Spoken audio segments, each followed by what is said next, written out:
Hello friends, it's Dave here from Saved X. And I'm Sophie. And we're going to be doing a discussion review of a game called C14 Dating for the Nintendo Switch. We are. So Sophie, you're the one that's played this and I haven't. So you're going to be doing most of the talking. I'm just going to be asking you questions about it. Mm-hmm. So first of all, what is this game?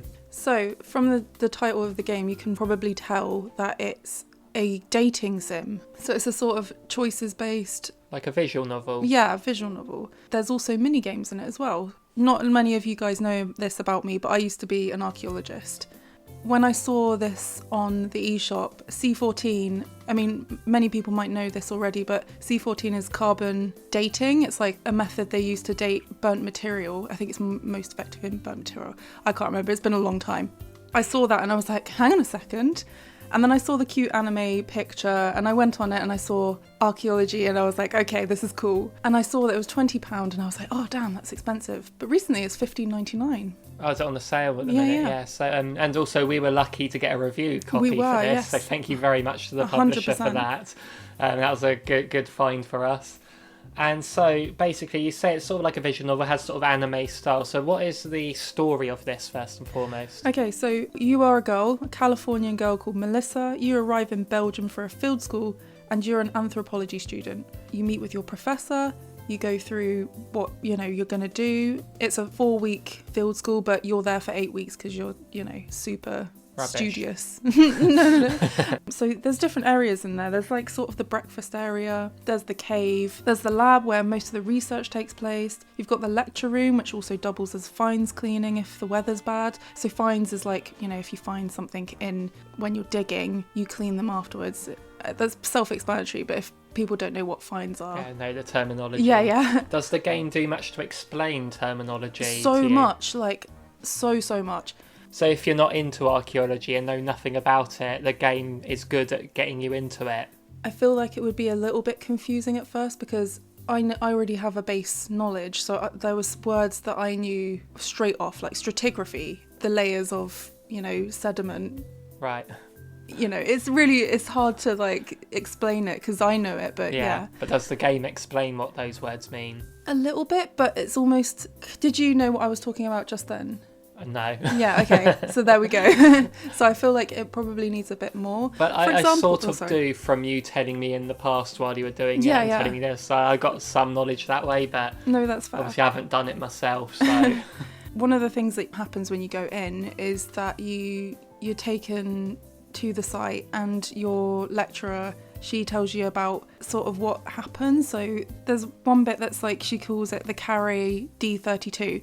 It's a grid system in the cave. I've never dug a grid system. I've never dug in a cave. So I've never done that before. So I was learning things on the hoof.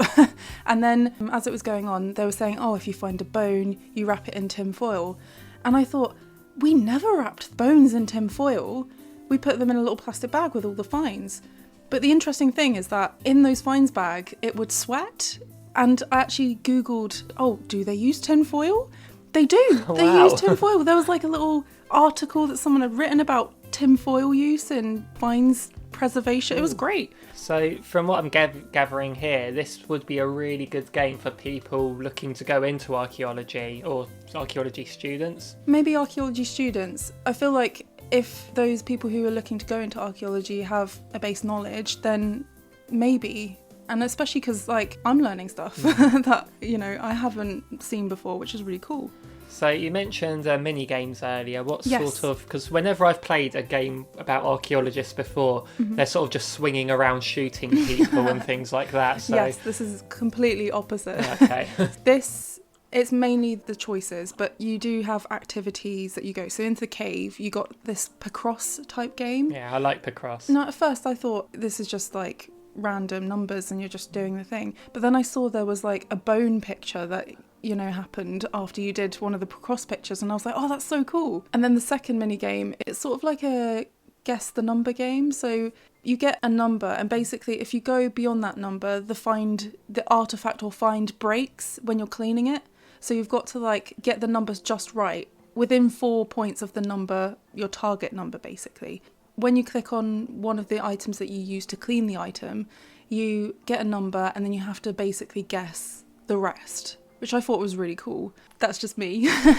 No, I like those sorts of mini games. For sure. Are there any others? Is it all puzzle-based mini games? So I'm not sure about any others. The stage I'm at the moment, there's a new person who's come into it, so maybe there'll be another one, because that has been done in a separate area. So the cave one has the Picross, and then I'm guessing the lecture room has the fines cleaning, or outside the cave. And then this new person's come in who does lithics.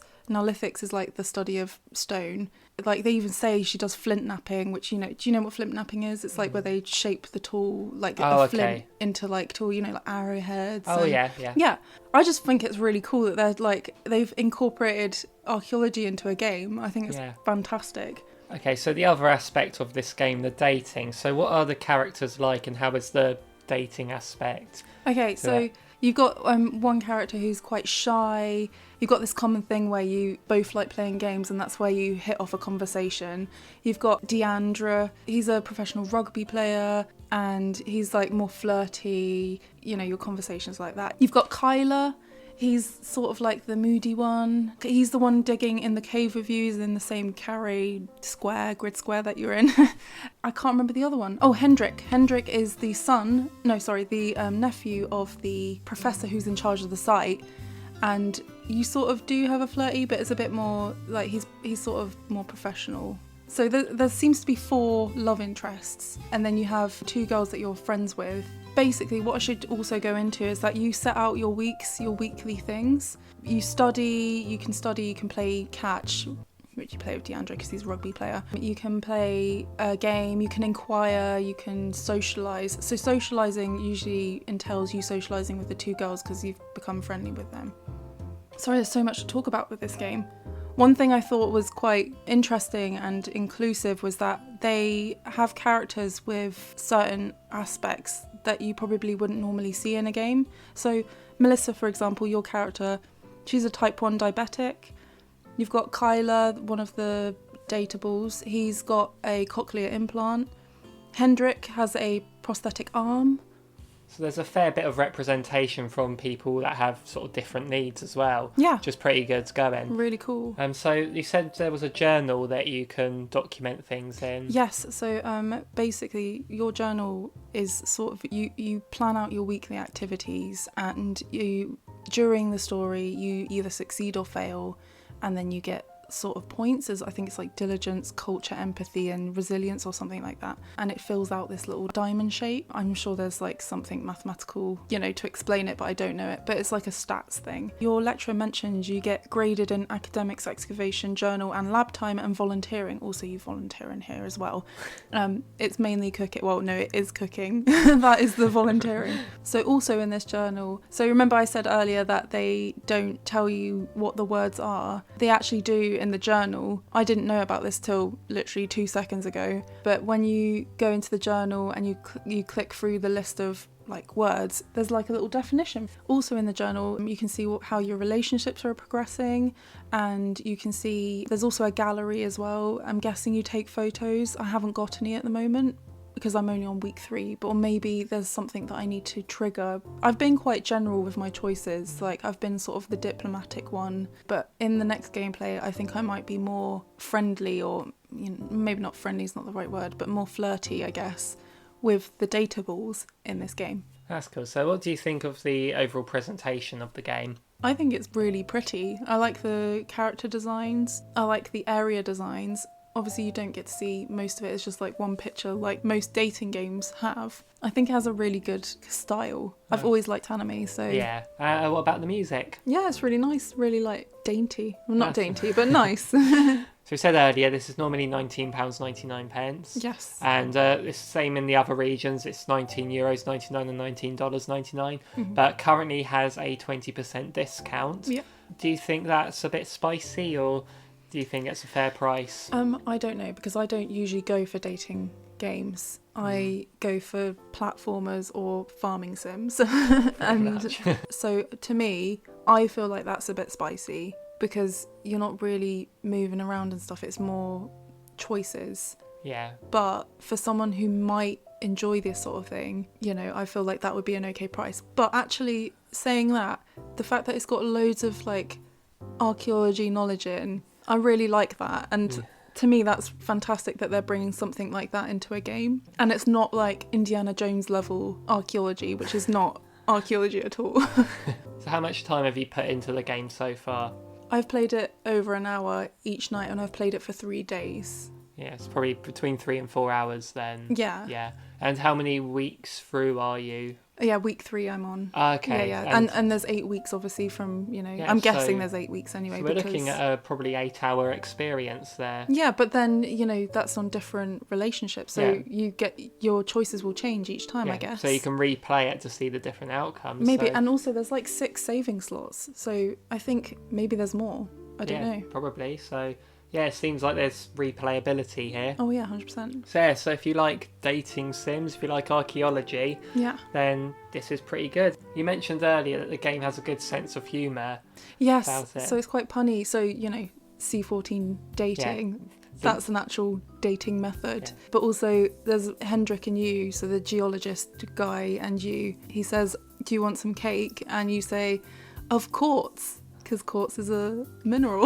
Oh, okay, yeah, that shows my knowledge. But yeah, that's clever, yeah. I like it. But yeah, there's puns like that. Oh, that's good. We like puns on this channel. We do.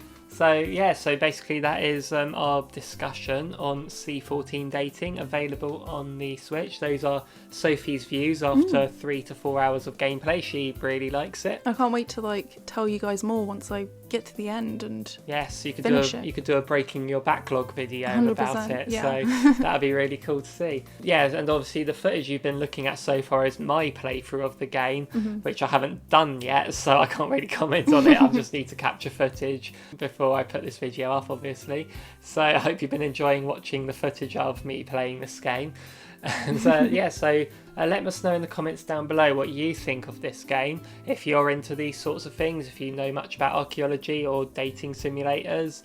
And also make sure you hit that like and subscribe while you're down there. That really helps us out a lot. Can I also mention, archaeology is this massive multidisciplinary study. It's not just digging and geology, etc. Well, it's just, lots of disciplines into one. So there's lots of things that I don't know. So it's really cool that I'm learning from this game. Yeah, you never did the whole swinging around awakening ancient demons and things like that. I mainly did geophysics. And then I did digging. That's cool. Did you dig it? I did. Have they used that pun in the game at all? I don't think they have, actually. That's the obvious one. For sure. So anyway, thank you guys for watching. See you in the next one. Bye.